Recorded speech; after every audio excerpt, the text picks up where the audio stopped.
नमस्कार भक्तों। कल के अध्याय में हमने श्रवण किया था राजा पुर्यसा की बैसाख माह के धर्मों का पालन करने से प्रसन्न होकर भगवान का उन्हें दर्शन देना। आज आप श्रवण करेंगे राजा पुर्यसा को भगवान का दर्शन, उनके द्वारा भगवत स्तुति और भगवान के वरदान से राजा की सायुज्य मुक्ति के बारे में। तो श्री हरि का ध्यान करते हुए उन्हीं की भक्ति में डूब के आनंद लेते हैं आगे के अध्याय का।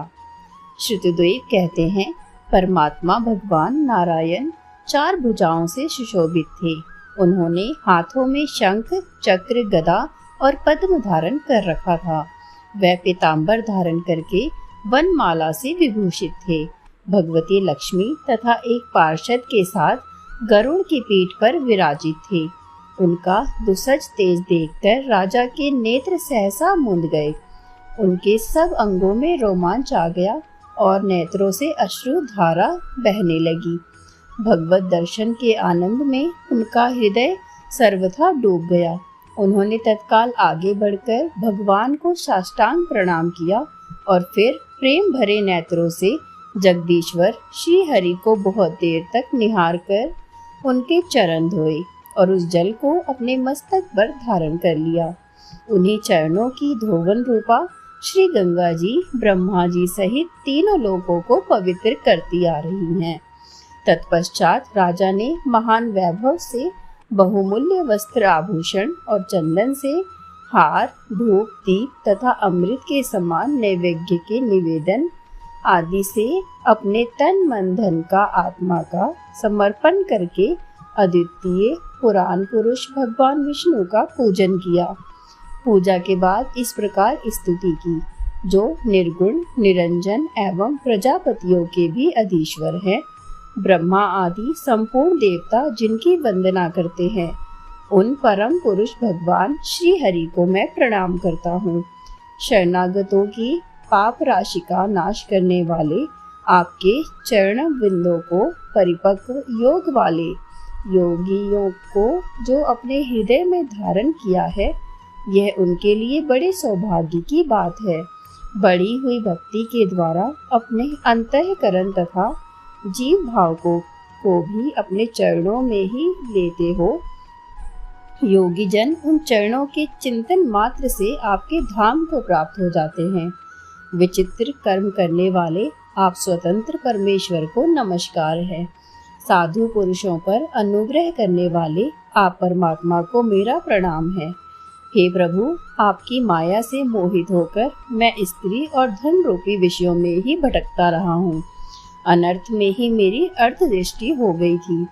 हे प्रभु विश्वमूर्ति, जब जीव पर आप अनंत शक्ति परम परमेश्वर की कृपा होती है, तभी उसे महापुरुषों का संग प्राप्त होता है, जिससे यह संसार समुद्र गोपद के समान हो जाता है। ईश्वर जब सत्संग मिलता है, तभी आप में मन तथा बुद्धि का अनुराग होता है। मेरा समस्त राज्य जो मुझसे छिन गया था, वह भी आपका मुझ पर महान अनुग्रह ही हुआ था, ऐसा मैं मानता हूँ। मैं ना तो राज्य चाहता हूँ और ना पुत्र आदि की इच्छा रखता हूँ और ना कोष की अभिलाषा करता हूँ, अपितु मुनियों के द्वारा ध्यान करने योग्य जो आपके आराधनीय चरण बिंद हैं, उन्हीं का नित्य सेवन करना चाहता हूँ। हे देवेश्वर, जगनिवास, मुझ पर प्रसन्न होइए, जिससे आपके चरण कमलों की स्मृति बराबर बनी रहे तथा स्त्री पुरुष खजाना एवं आत्मीय कहे जाने वाले सब पदार्थों से मेरी आसक्ति हो, वह सदा के लिए दूर हो जाए। हे भगवान, मेरा मन सदा आपके चरण बिंदों के चिंतन में ही लगा रहे। मेरी वाणी आपकी दिव्य कथा के निरंतर वर्णन में तत्पर हो। मेरे ये दोनों नेत्र आपके श्री विग्रह के दर्शन में, कान कथा श्रवण में तथा रसना आपके भोग लगाए हुए प्रसाद के आस्वादन में प्रवक्त हो जाए। हे प्रभु, मेरी नसिका आपके चरण कमलों की तथा आपके भक्तजनों के गंध विलेपन आदि की सुगंध लेने में, दोनों हाथ आपके मंदिर में झाड़ू देने आदि की सेवा में, दोनों पैर आपकी तीर्थ और कथा स्थान की यात्रा करने में तथा मस्तक निरंतर आपको प्रणाम करने में संलग्न रहे। मेरी कामना आपकी उत्तम कथाओं में और बुद्धि आपका चिंतन करने में तत्पर हो।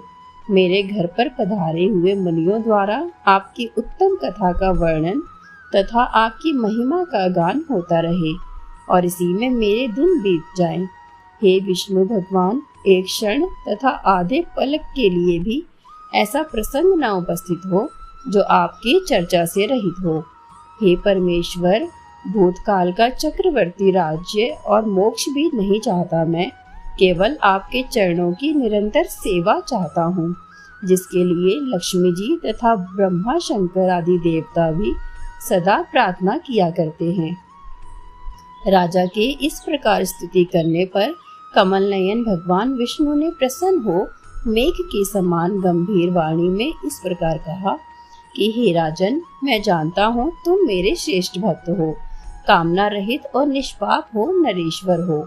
मुझ में तुम्हारी दृढ़ भक्ति हो और अंत में तुम मेरा सायुज्य प्राप्त करो। तुम्हारे द्वारा किए हुए इस स्त्रोत से इस पृथ्वी पर जो लोग स्तुति करेंगे उनके ऊपर संतुष्ट हो मैं उन्हें भोग और मोक्ष प्रदान करूंगा। यह अक्षय तृतीया इस पृथ्वी पर प्रसिद्ध होगी, जिसमें भोग और मोक्ष प्रदान करने वाला मैं तुम्हारे ऊपर प्रसन्न हुआ हूँ। जो मनुष्य स्थिति को किसी भी बहाने से अथवा स्वभाव से ही स्नान दान आदि क्रियाएं करते हैं, वह मेरे अविनाशी पद को प्राप्त हो जाते हैं।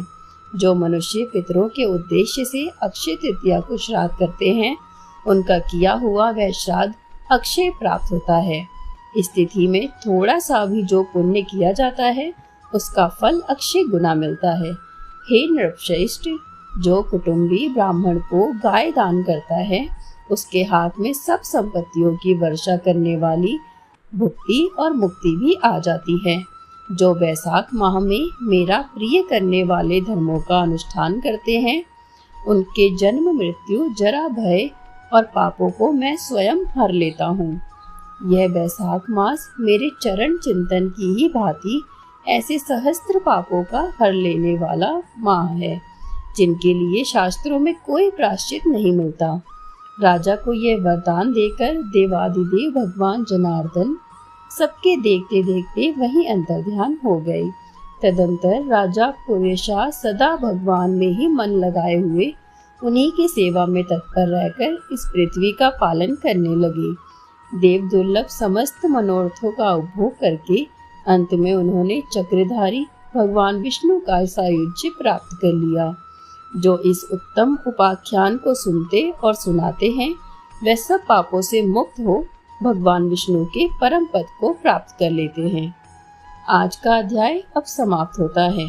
कल पुनः उपस्थित होंगे आगे के अध्याय के साथ। आप सब अपना साथ ऐसे ही बनाए रखें और अगर वीडियो पसंद आए तो वीडियो को लाइक और चैनल को सब्सक्राइब करना ना भूलें।